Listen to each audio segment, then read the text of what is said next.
ফজিলত আছে না, লাভ আছে না? লা ইয়ানালুল্লাহু লুহুমুহা ওয়ালা দিমাউহা ওয়ালাকিন ইয়ানালুহুত তাকওয়া মিনকুম। আল্লাহ তাআলা বলেন যে আমি আল্লাহ তাআলার কাছে তোমাদের গরুর গোশত, রক্ত এগুলি পৌঁছে না, পৌঁছে তোমাদের অন্তরের তাকওয়া, অন্তরের নিয়ত। আল্লাহ রাসূল সাল্লাল্লাহু আলাইহি ওয়াসাল্লামকে হযরতে যায়েদ ইবনে আরকাম রাদিয়াল্লাহু তাআলা আনহু জিজ্ঞাসা করলেন, রাসূল কুরবানি কি? তখন রাসূল সাল্লাল্লাহু আলাইহি ওয়াসাল্লাম বলেন, এটা তোমাদের জাতির পিতা ইব্রাহিমের সুন্নত, ইব্রাহিমের নিয়ম নীতি।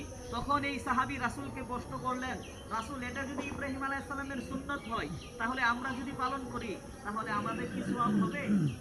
তখন রাসূল সাল্লাল্লাহু আলাইহি ওয়াসাল্লাম বলেন, তোমাদের পশুর প্রত্যেকটা পশমের বিনিময়ে আল্লাহ তাআলা তোমাদেরকে একটি করে নেক দান বলেন যে কুরবানির পশুর রক্ত জমিনে পড়ার সাথে সাথে আল্লাহ তাআলা একটি করে নেক লিখতে থাকেন বান্দার আমলনামায়।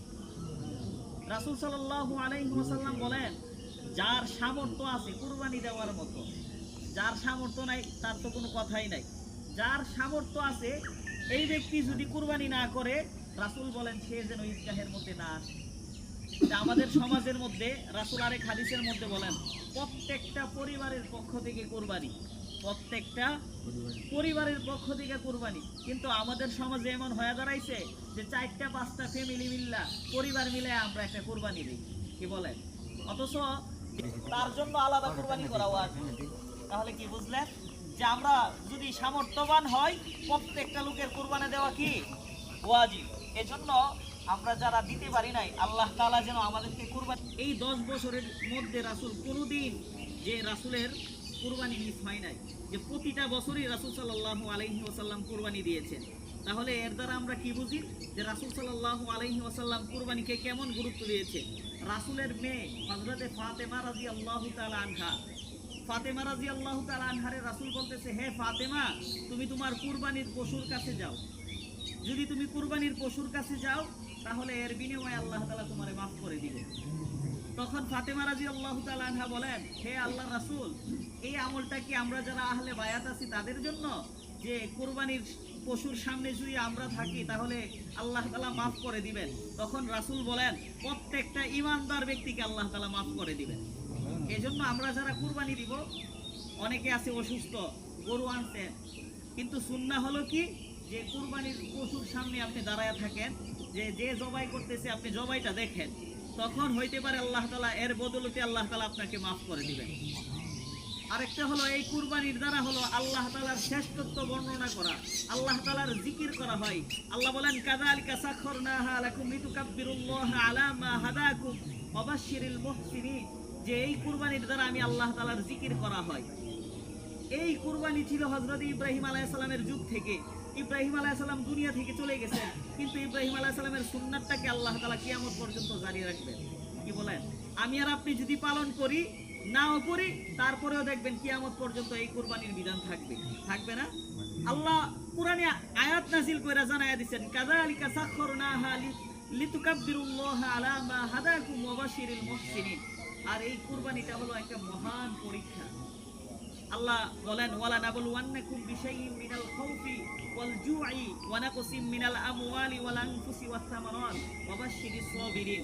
আল্লাহ বলেন, যারা ঈমানদার তাদেরকে আমি আল্লাহ তাআলা ভয়, ভীতি, দরিদ্রতা, সম্পদ নষ্ট করার দ্বারা, জানমালের ক্ষতি দ্বারা, ফল ফলাদি ক্ষতির মাধ্যমে আমি আল্লাহ তাআলা পরীক্ষা করব। আমরা যারা কুরবানি দিতেছি, 1 লাখ টাকা দা গরু কিনতেছি, 2 লাখ টাকা দা গরু কিনতেছি, কি বলেন? কিনতেছি না? কিন্তু আমরা মনে করতেছি যে আমার সম্পদটা নষ্ট হইতেছে, অথচ আমার এই সম্পদটা আখিরাতের জন্য আল্লাহর কাছে জমা হইতেছে। আল্লাহ তাআলা কেন আমাদেরকে সৃষ্টি করলেন? আল্লাযী খালাকাল মাউতা ওয়াল হায়াতা লিয়াবলুয়াকুম আইয়ুকুম আহসানু আমালা। আল্লাহ বলেন, আমি আল্লাহ তাআলা তোমাদেরকে জীবন দিয়েছি, মরণ দিয়েছি। কেন দিয়েছি? যেন তোমরা এই জীবনে আমি আল্লাহ তাআলার ভালো আমলগুলি করতে পারো। কি আমল? ভালো আমলগুলি করতে পারো। যে কুরবানির মাধ্যমে আল্লাহ তাআলা যে প্রত্যেকটা জাতির জন্য আল্লাহ তাআলা কুরবানির বিধান দিয়েছে, কিন্তু প্রত্যেকের বিধান ছিল ভিন্ন ভিন্ন। এই কুরবানির মাধ্যমে আমাদের যে পারিবারিক আছে অথবা সামাজিক, আমরা যারা একসাথে বসবাস করি, এদের মধ্যে আমাদের একটা ঐক্য তৈরি হয়, একটা ভালোবাসার বন্ধন তৈরি হয়। কি বলেন? যারা আমরা কুরবানি দেই, শুধু কি আমরা নিজেরা কুরবানির গোশত খাই? না আমাদের আত্মীয় স্বজন, পাড়া প্রতিবেশী, আমাদের ভাই বেড়াদার, যার সাথে আমার ঝগড়া তাকেও আমরা দান করি না? আল্লাহ তাআলা কোরআনে বলেন ওয়াতাসিমু বিহাবলিল্লাহি জামিআন ওয়া লা তাফাররাকু, যে তোমরা আল্লাহ তাআলার রজ্জুকে শক্তভাবে ধরো, মজবুতভাবে ধরো, তোমরা পরস্পর একসাথে হয়ে থাকো, তোমরা পরস্পর বিচ্ছিন্ন হয় না। যে আমরা চলাফেরা করতে গেলে একে অপরের সাথে ঝগড়া হয়, একে অপরের সাথে মনোমালিন্যতা হয়, একজনের সাথে আমার কথার মিল থাকে না, 1 বছর 2 বছর আমরা কথা বলি না, কি বলেন, আছে না আমাদের সমাজের মধ্যে? আল্লাহ বলেন যে তোমরা মুসলমান পরস্পর ভাই ভাই, যে তোমরা বিচ্ছিন্ন হয় না, তোমরা একত্রিত হও, যে পরস্পরের মধ্যে যদি সমস্যা হয় তাহলে আল্লাহর জন্য ছেড়ে দাও, কি করো, আল্লাহর জন্য ছেড়ে দাও। কোনো মুসলমান ভাই যদি কোনো মুসলমান ভাইয়ের আড়ালে তার জন্য দোয়া করে, ফেরেশতারা তার জন্য দোয়া করে। তাহলে আমাদের মধ্যে যদি কোনো ঝগড়া ফাসাদ থাকে, এই কুরবানির উসিলায় আমরা আল্লাহর জন্য মিলে যাব, কি বলেন, যে আমি যদি মিলে যাই আল্লাহ তাআলা আমাকে সওয়াব দান করবেন। আর আল্লাহ তাআলা যে আমাদেরকে দুনিয়াতে পাঠানোর উদ্দেশ্য কি, ওমা খালাকাতুল জিন্না ওয়াল ইনসা ইল্লা লিয়াবুদুনা ইয়ারিফুন, যে আল্লাহ তাআলা আমাদেরকে দুনিয়াতে পাঠাইছে আল্লাহ তাআলার ইবাদত করার জন্য। এখন ইবাদত কতদিন করব? প্রশ্ন আসে না?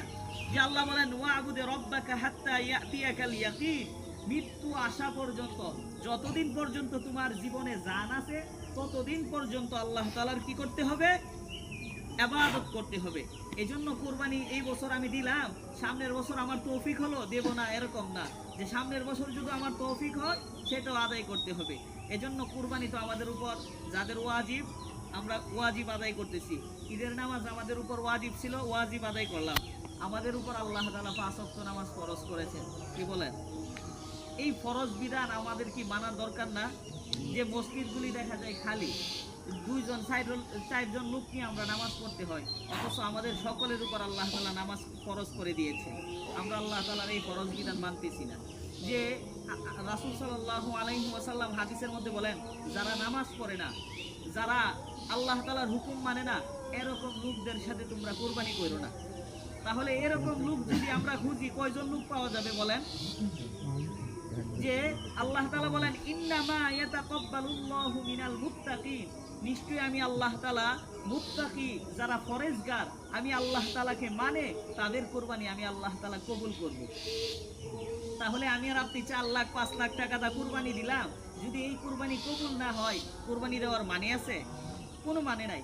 দেখেন আল্লাহ তাআলা কোরআনে কিভাবে আমাদেরকে সতর্ক করতেছেন, বলেন ইয়া আইয়ুহাল ইনসান মা গররাকা বিরাব্বিকাল কারীম, হে মানুষ কোন জিনিস তোমারে ধোঁকায় ফেলে রেখেছে, হে মানুষ কোন জিনিসের কারণে তুমি তোমার রবের ইবাদত করতেছো না।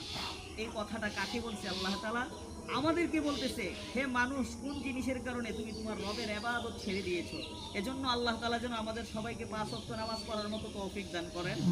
আরেকটা হলো যে আমরা যখন কুরবানির পশু জবাই করব, তখন বিসমিল্লাহি আল্লাহু আকবার বলবো। কি বলবো?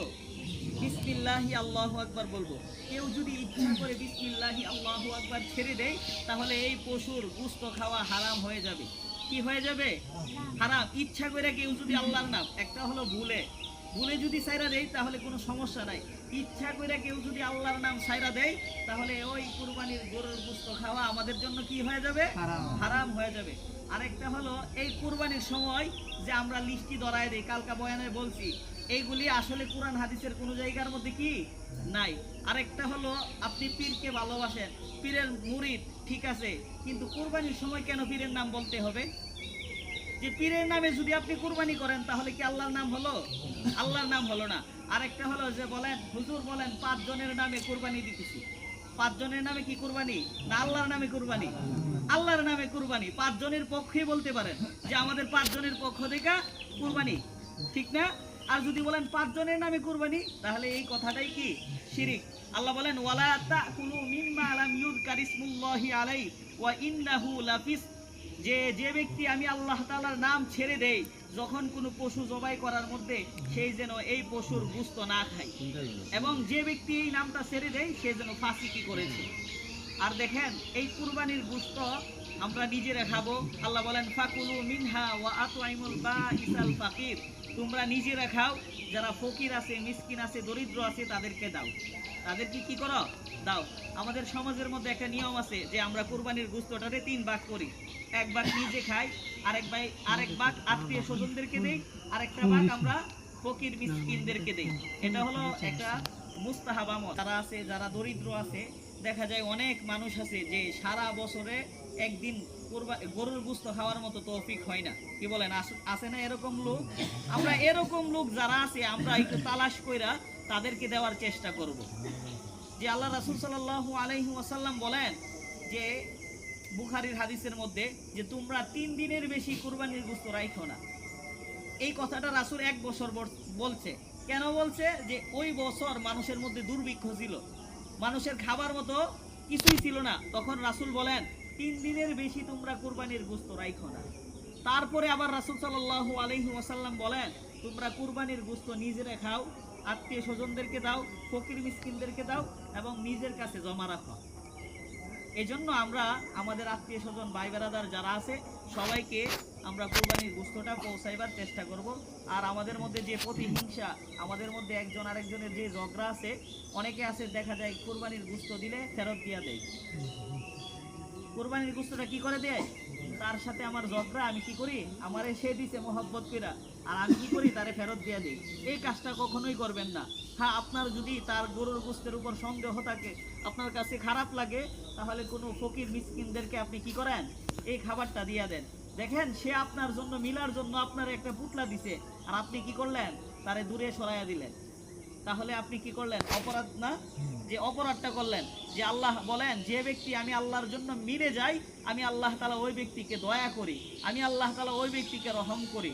আর যদি আপনি পৃথক হয়ে যান, আল্লাহর দয়া থেকে আপনি দূরে সরে যাবেন। আল্লাহ তাআলা যে কথাগুলি বলছি, আল্লাহ তাআলা আমাদের সবাইকে আমল করার তৌফিক দান করুন।